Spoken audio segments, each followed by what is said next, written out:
I was meant to give a bottle of wine at the end of each speaker's conclusion. So Anne-Marie and Anita, I'll give you a bottle of wine over there just before the morning tea break. So it's my bad there. All right, thank you, Paul. Very entertaining talk there. Our next speaker is Janet Leigh. Where's Janet? Yes. Living with Hempcrete. She's providing her own perspectives on designing, building, and living in a Hempcrete home.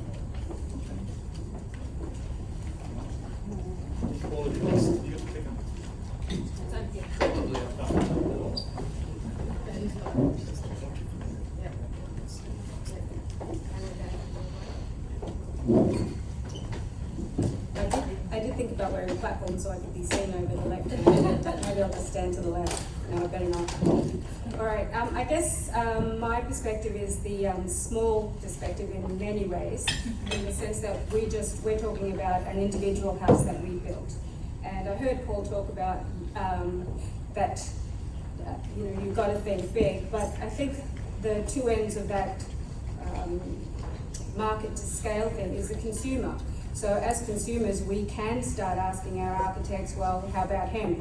Or what is the big deal with hemp? Why can't I use this? So when we began, we started because our house burned down in 2015 in Northcliffe. We were very special. We were the only house to burn down in Northcliffe. We're still there because our farm survived. Now, what we went about doing was trying to think about what we could build that was both something that owner builders could do, because it's Northcliffe, so just add 40% on whatever it is that it's going to cost you to build. So we thought we'll be owner builders.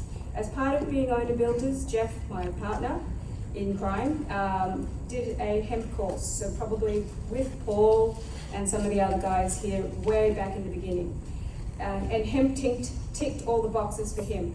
It wasn't as hippie as straw bale. I wanted nice, flat, straight, crisp walls that I could hang my art on.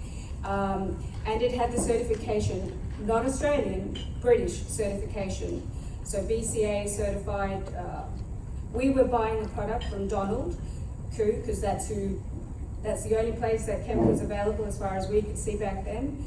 So we paid probably an additional 30% on what it might be to build it or grow it in our backyard. As it turns out, we're now using different companies to supply us some hemp as we go forward, because we're still building. So we started roughly at the same time as Paul, roughly at the same time as Gary Rogers. We're owner builders, we're still building. We are happily ensconced in our 120 square meters of stage one of our house. It has a bathroom, it has a bedroom, which will one day be my sewing room. That's another story, but we're in.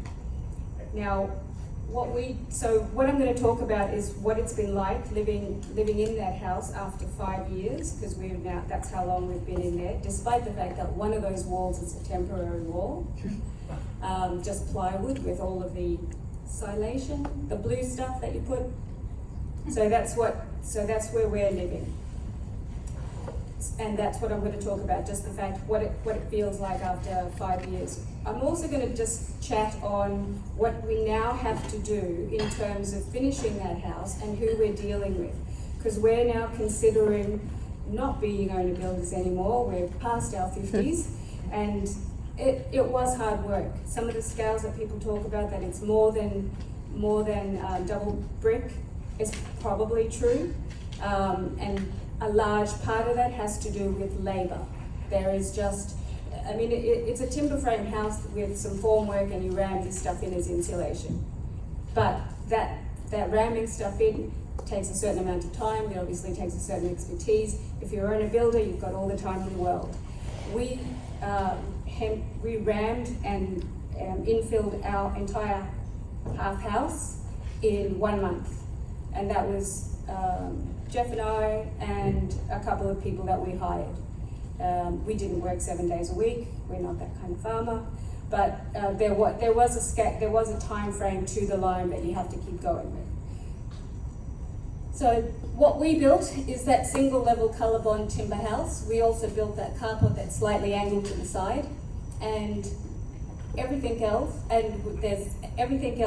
will be new. So to the east and to the west, We are rearranging our carport, we don't like the angle, and we're extending our 150 metres off to the west. Now, what we have to think about is, as I say, that took us a month for 4 people. There's probably a total of, the house is 20 metres long, the entire southern wall is hemped, the entire floor is hemped, it's 6 by 20 metres. So I screeded that floor because I'm nice and short and apparently the right height for screeding floor. You don't have to tamp when it's a floor insulation. It's more of a muesli crumb texture that you're looking for. Best thing we did, more than half the hemp that we used in the house went in our floor. And people think we have underfloor heating. So best thing we did. We also, this house does face northeast, so it's perfectly aligned with the moons and the stars, and as in it gets sun all day long.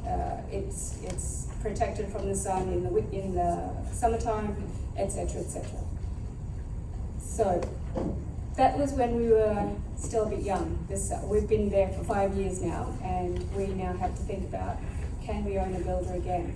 This is also on a truffle farm. So this is the inside of my house at the moment. That's my 120 square meters that I live in. It is just 6 meters wide. It has maybe 4 internal walls at the edges of that long rectangle to hide a little bedroom and to hide the bathroom. That's it. So as owner builders, we picked a nice simple rectangle.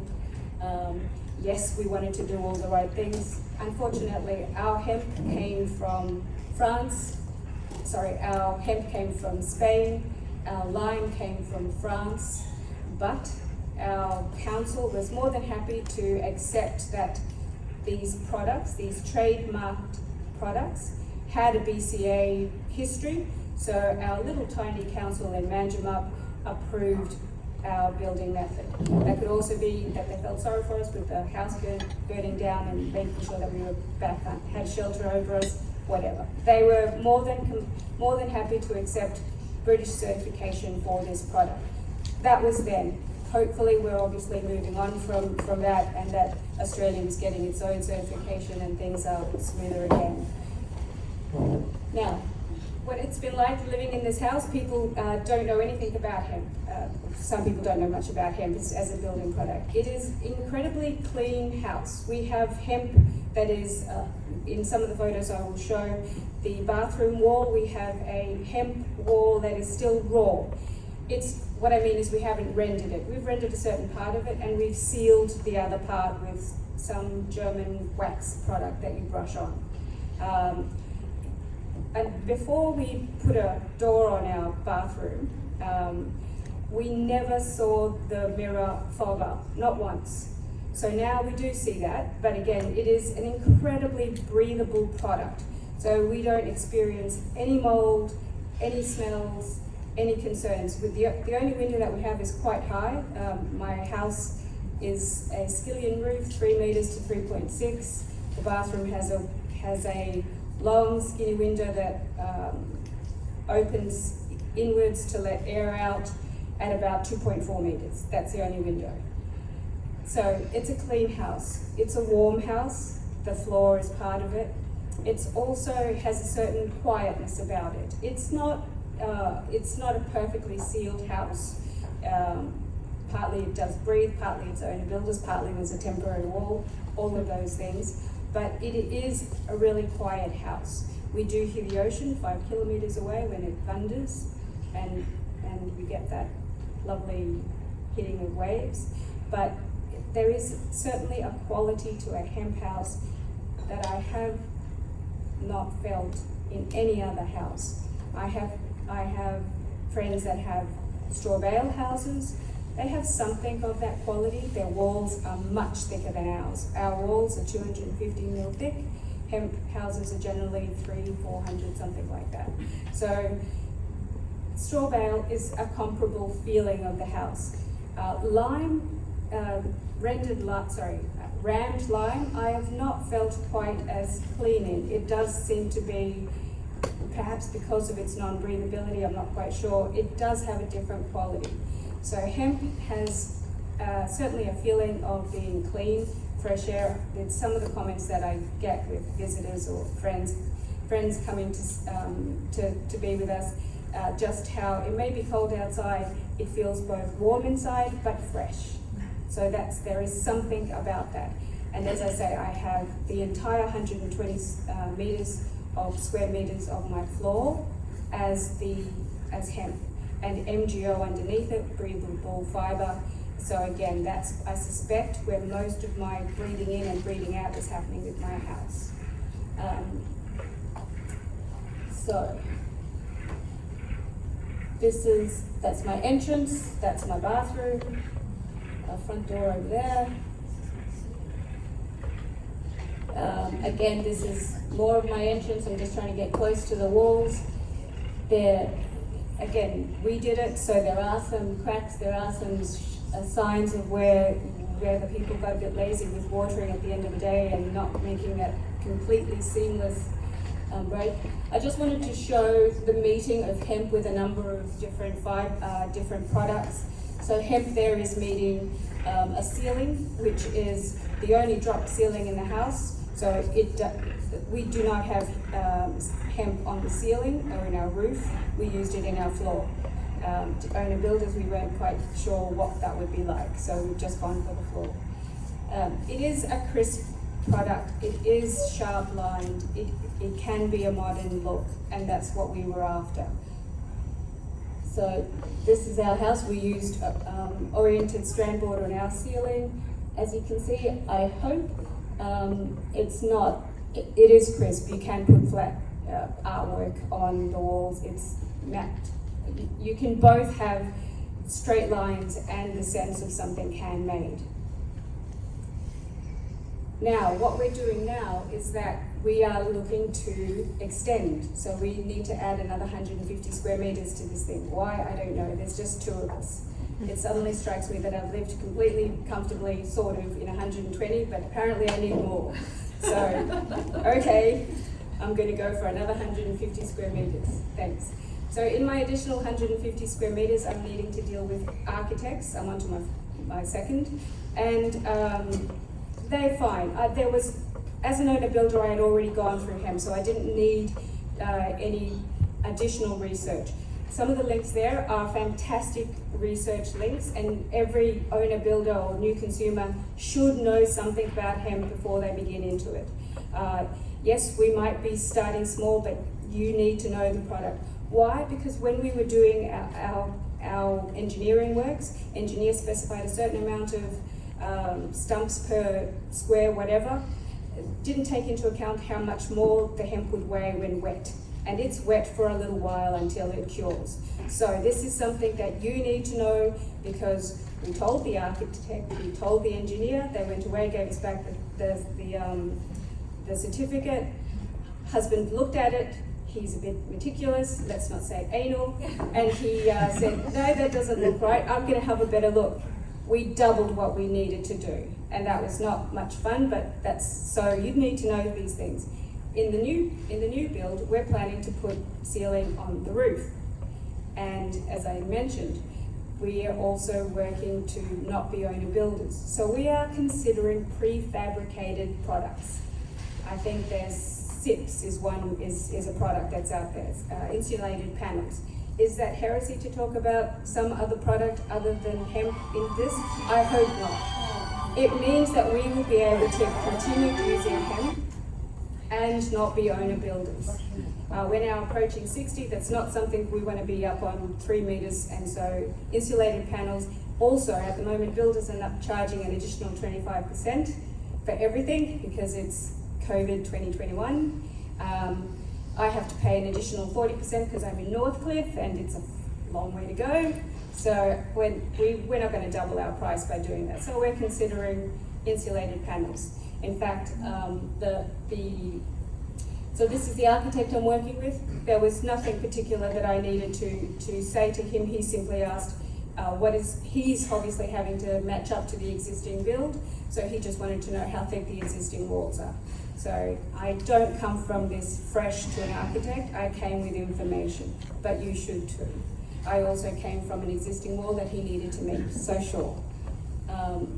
Now, so here you will see everything that beyond the purple is what will be new, the additional 150 square meters that I currently need.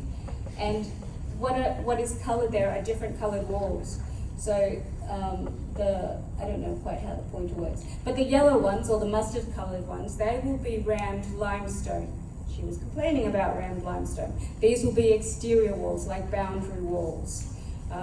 They meet the house at 2 points. The two blue walls, aqua walls, they will be our only hemp walls. Again, to continue with hemp, so that it has that breathability. And in this instance, we've decided to go with hemp on the ceiling for the additional 150 square meters. It gives the prefabricator their own base platform that they can be happy with, and we will deal with the ceiling. And that's, so our ceiling truss or whatever will arrive on site, we will fill it in with the MGO and then plonk it up there. I don't know how that happens. I guess there'll be cranes involved. So these are the exterior walls that will be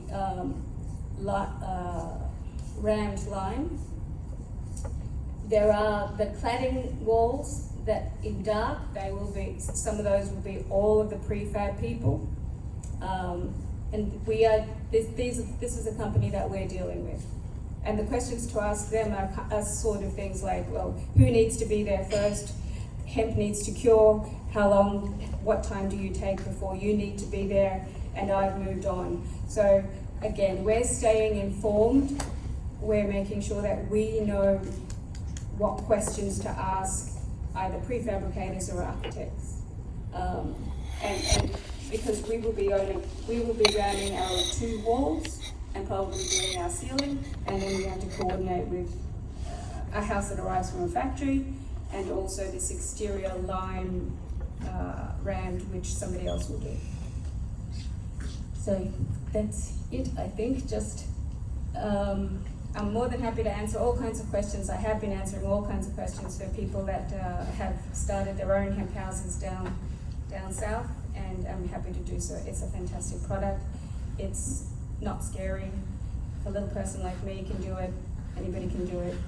And it's not magical. There is information on the websites, and engineers, architects, they can be spoken to. All right, thank you guys.